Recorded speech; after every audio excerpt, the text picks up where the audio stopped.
Hey everyone. So in this video I'll be talking about osmolarity and tonicity, and I'll be going through the discussion worksheet, and we should be able to get you started with your homework after watching these videos. But before I get into the material, I want to just make a quick update on my Q&A hours. Earlier this week, or on Monday, I realized once my Q&A hour started that the link in my original announcement was not working. For some reason it was the wrong link. Not sure how this happened, but I have updated it since. So in the original announcement I did update it. This link now will take you to my office hours, but I also did post a newer announcement that just has that link and saying like, hey, this is the new link for my Q&A hours. So sorry about that, but thank you to the student who pointed out to me that the link was wrong and that they were able to join finally. But yeah, so this is the link to my new Q&A office hours. So I'm going to switch over to writing and we'll get started with the discussion. Okay, so for this discussion, before getting into the actual worksheet, I'm going to just go over some units so that we have a better understanding of some of the units that I will be talking about in the math problems. So this will be a quick review, but in chemistry, like in general chemistry, when we were taking that, or when you took the lab and you had to do a bunch of calculations, the units that you were most often working on were in units of moles. This was a solute amount, so this was a solute amount.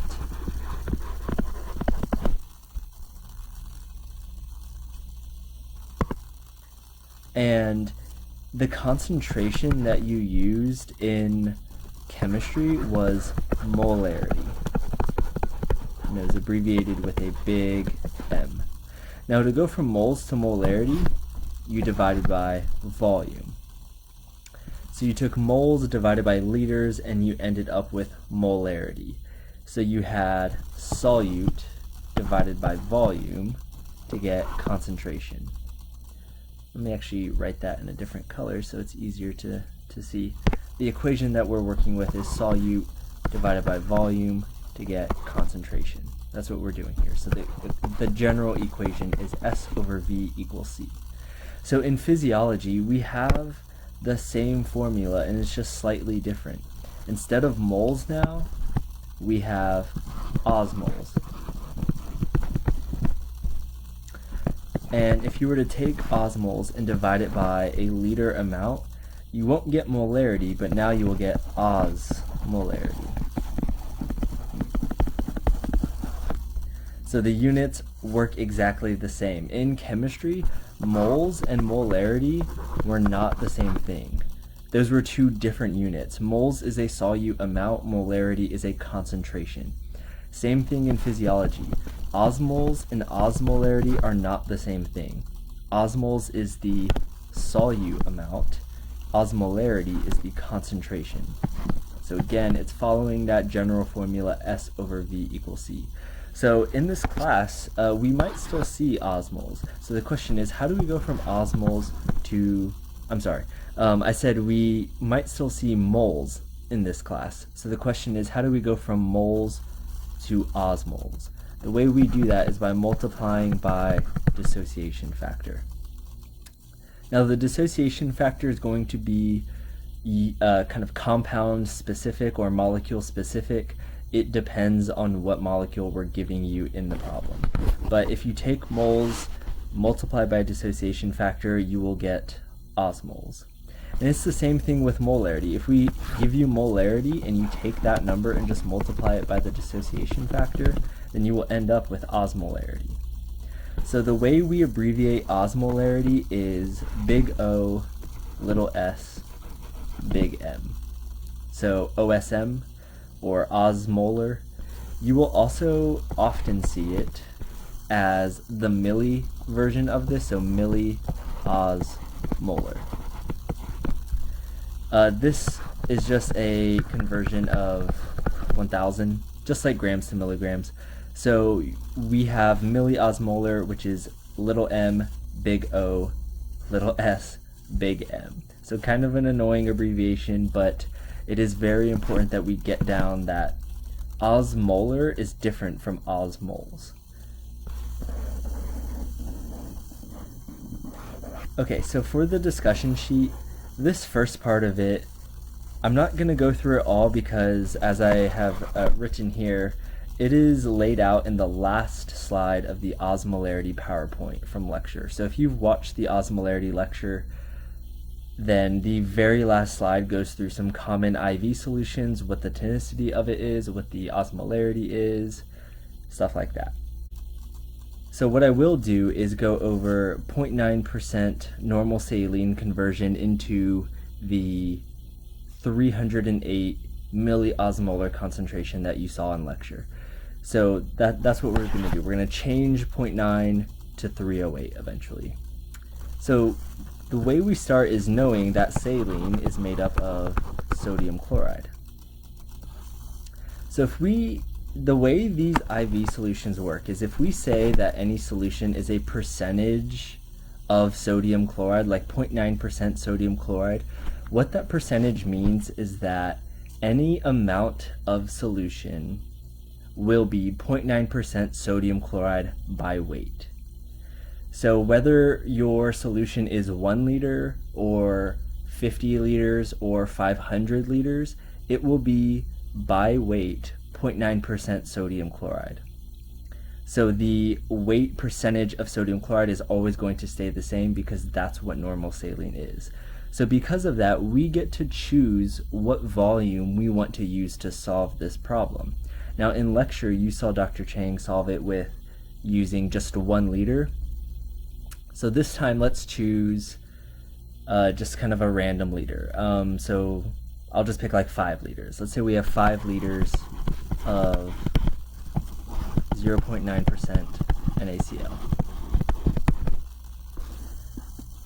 Alright, so the first thing we do is start with these liters. 5 liters is equal to 5,000 milliliters, and using the density of water, we can convert milliliters to grams. This is actually milligrams. Wait, no, it's grams. Yeah, so we can convert 5,000 milliliters to 5,000 grams using the density of water. So you have 1 liter of water equal to 1 kilogram, or 1 milliliter equal to 1 gram.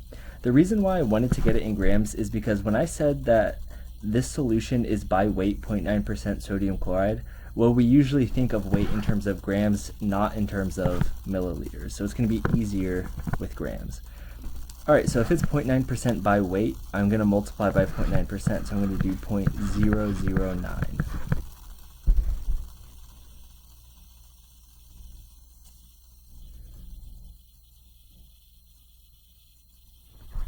And I get 45 grams of sodium chloride in these 5 liters of normal saline. Okay, so we now have grams of sodium chloride. This is going to be pretty much just general chemistry from here on out. We need to convert grams to moles, moles to osmoles, and then osmoles to osmolar. So the way we go from grams to moles is by dividing by the molecular weight of sodium chloride, which is about 58.4 grams per 1 mole. So a little dimensional analysis.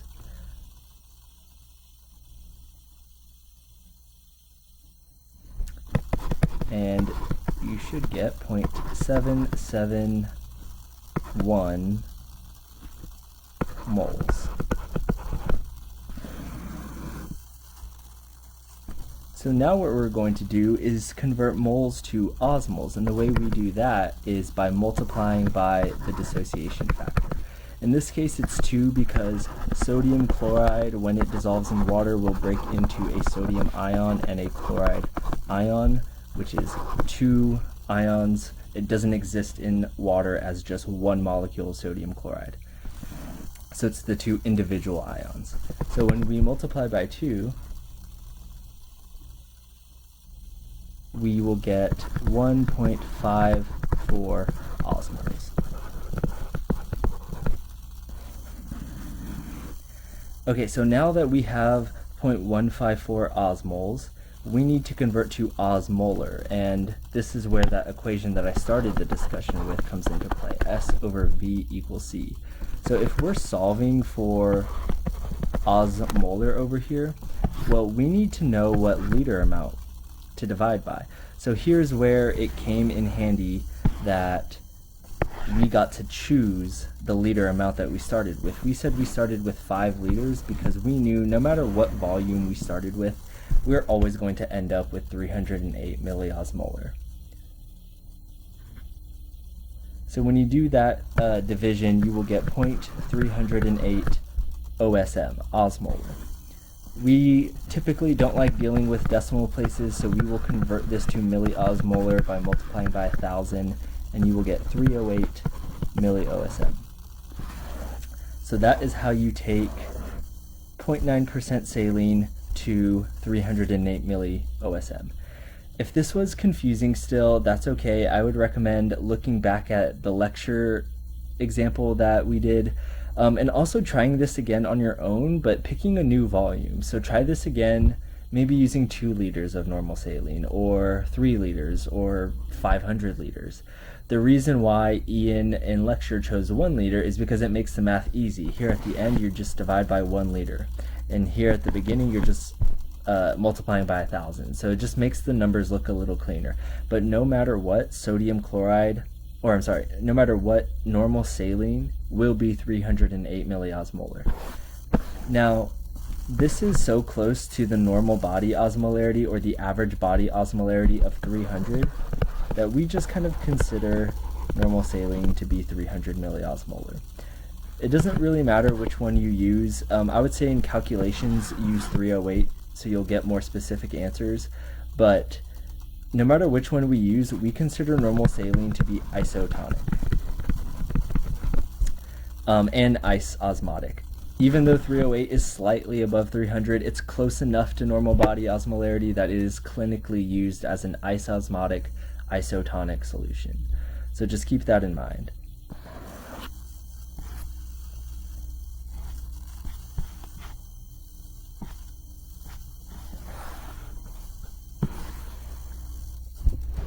Okay, the next thing I want to do is actually come to the second to last page of the discussion, and I want to do some of these problems because I got quite a few questions like these in my office hours, and I know Dr. Chang did them in lecture, but I'm sure some of you will still have questions on them, and it's really good practice for just understanding the concepts of osmolarity and tonicity. So I'll show you how I work these, and I'll do maybe like 2 or 3, then I'll let you finish off these problems. Alright, so starting with number 3, when we're going to determine osmolarity of a solution, when you're looking at osmolarity, osmolarity doesn't care what kind of particle you have in the solution. Whether it's penetrating or non-penetrating, doesn't matter for osmolarity. What does matter though is the number outside, that 200. So if we are going to compare 200 to 300, then we would say the solution is hypoosmotic because 200 is less than 300. Now tonicity, on the other hand, it does care about what particle you have, and specifically tonicity only cares, so I'm going to write this, only cares about non-penetrating particles. So this is where you need to know what kind of particle is urea. And if you remember from lecture, urea is a penetrating particle. So when I'm determining tonicity here, I'm going to cross out urea because it's penetrating. And we just said that tonicity only cares about non-penetrating. So then this is the confusing part. Well, what are we comparing outside if we just crossed out urea? Well, my question then is, what is the concentration of non-penetrating particles in this solution? If that solution was made up of only urea, then what's the concentration of non-penetrating particles? It's going to be 0. So there are 0 milliosmolar non-penetrating particles outside. So for tonicity, what I'm really comparing is 0 to 300. 0 is less than 300, so this is hypotonic. If this is hypotonic, that means water will move in because water's job is to go and dilute a more concentrated area in terms of non-penetrating solutes. So this cell will swell. All right, let's look at number 4. So osmolarity, again, doesn't care about the fact that we have urea, but it does care about the number outside. The number outside and inside is equal, so this is going to be isosmotic, or isoosmotic. Now, tonicity, on the other hand, does care what kind of particle we have here.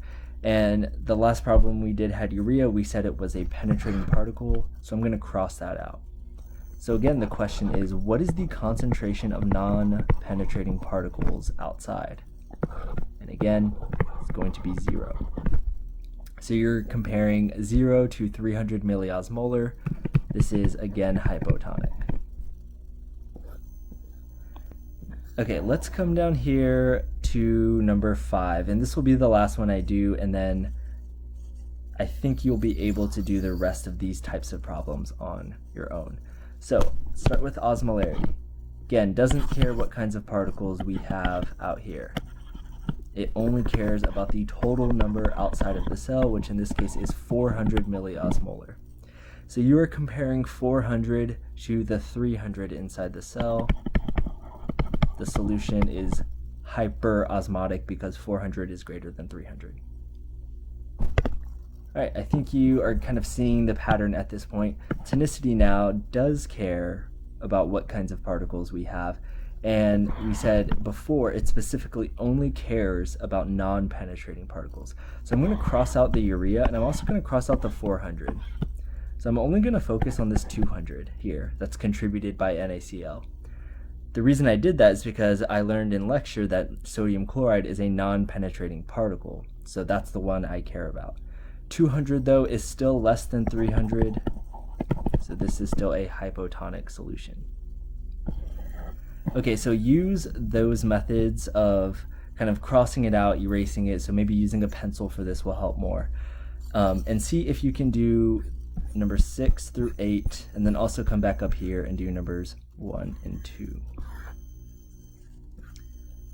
So from here, I'm going to go back up the discussion sheet and do number 6 and 7, and that will be the end of this video for part 1. So let's quickly do number 6 and 7. In 6, it says it is a continuation of the problem before, but I'll explain what's going on. It says that this person basically received an IV solution that was only water and a freely penetrating particle, and that it was isosmotic. So what I'm going to do is I'm just going to set up our beaker again, just like we did before. I'm going to say there's 300 milliosmolar of non-penetrating inside the cell, and outside we said 300 milliosmolar of, it says a freely penetrating particle, so I'm just going to say urea in this case, urea. All right, so what we need to do is draw arrows here, either up, down, or no change in these boxes for what happens to our ECF, ICF volume, and osmolarities when a person is given an isosmotic solution that has only freely penetrating particles. So we know it's isosmotic, but let's quickly determine what the tonicity is of the solution. So the fact that this is urea means I can ignore it, and the concentration of non-penetrating outside is 0. So this is going to be a hypotonic solution. So if it's hypotonic, that means water is going to enter the ICF. So I'm going to say the ICF volume increases here. Let's go to ECF volume. So ECF volume, this is going to be maybe a little bit tricky, and I'll explain maybe where the confusion can come in. ECF volume though is going to go up. Now, if you initially thought ECF volume was going to go down, it was likely because if you said H2O is going to enter the cell, well, it enters the cell and therefore leaves the ECF, which, yes, it is leaving the ECF and entering the ICF, But when you're adding an IV solution to someone's body, it is an IV, it is intravenous. So the fluid that you are administering is going directly into the blood. So if you're adding water to the blood, you are adding volume to the plasma, to the watery part of your blood. And no matter what you do, no matter what kind of solution you give, 100% of that fluid is not going to enter the cells. And even if it did, those cells would burst before all the water went in. So ECF volume will always go up when an IV solution is given, because you can't add volume to the blood and have your blood volume go down. ECF volume is essentially your blood volume. Blood volume will always go up when you add an IV solution to someone's body. ICF volume, on the other hand, depends. It depends on tonicity. Okay, so that was volume. Let's do osmolarity now. So the osmolarity is pretty easy. What's going on with the osmolarity is if you add an ice osmotic solution, then you're going to get no change. If you add a hyposmotic solution, you are going to get a drop in osmolarity. And if you add a hyperosmotic solution, you are going to get an increase in osmolarity. Because you are either making the body more concentrated, you are either diluting the body, or you are just adding something that is the same concentration as the body. In this case, it was isosmotic, so this is going to be no change. All right, let's do number 7. So I'll again just explain quickly what's going on, what it's asking you to do. It wants you to place each of these solutions into a category of hemolysis. If you don't remember what hemolysis is, it is a fancy word for swell. It's when a red blood cell swells to the point where it bursts. So you might recognize lysis as burst, hemo being the heme group in a red blood cell. So when the red blood cell lyses and it lets go of the heme group, that's what hemolysis is. So what we are doing is something that would cause 100% hemolysis means it would cause all of your red blood cells to burst in your body. That's not what we would want, but this is describing a hypotonic solution. And it's not just any hypotonic solution, it's actually a very hypotonic solution, so an extremely hypotonic solution. In the middle here, it is going to cause some hemolysis because it says about mid-level hemolysis, but it's only going to be somewhat hypotonic. And then the last one, we are going to be looking for an isotonic solution because it causes no hemolysis. So again, with tonicity, the only thing we are concerned about is the concentration of non-penetrating in each of these relative to a normal body cell of 300 milliosmolar. So in this 600 milliosmolar urea, what I'm going to do is write the concentration of non-penetrating in each of these. So 600 milliosmolar urea has 0 non-penetrating. 0 compared to 300, that's a huge difference. This is going to cause 100% hemolysis. Okay, let's look at sodium chloride, or 0.9% sodium chloride. You might recognize that as normal saline. That's what we started the video with, and we know the concentration of non-penetrating is 308 milliosmolar. And again, I said this is clinically isotonic, so that's not going to cause hemolysis. That's one of the most common IV solutions given. We wouldn't want the most common IV solution to cause hemolysis. So let's look at these last ones. 150 milliosmolar sodium chloride, it only has non-penetrating in it, and it just tells us what it is. It's 150. So this is going to be hypotonic. But if you were to look at this one compared to the urea one, the difference from this solution to the normal body cell of 300 is much less than the difference from the urea solution. So 0 compared to 300 is a bigger gap than 150 compared to 300. So this is just somewhat hypotonic.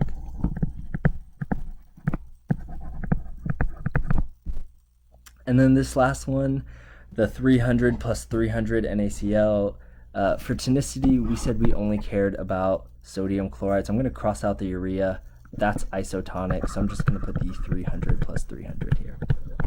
All right, this video has gone a little long, so I'm going to end it for part 1, but we will start part 2 here with a box problem.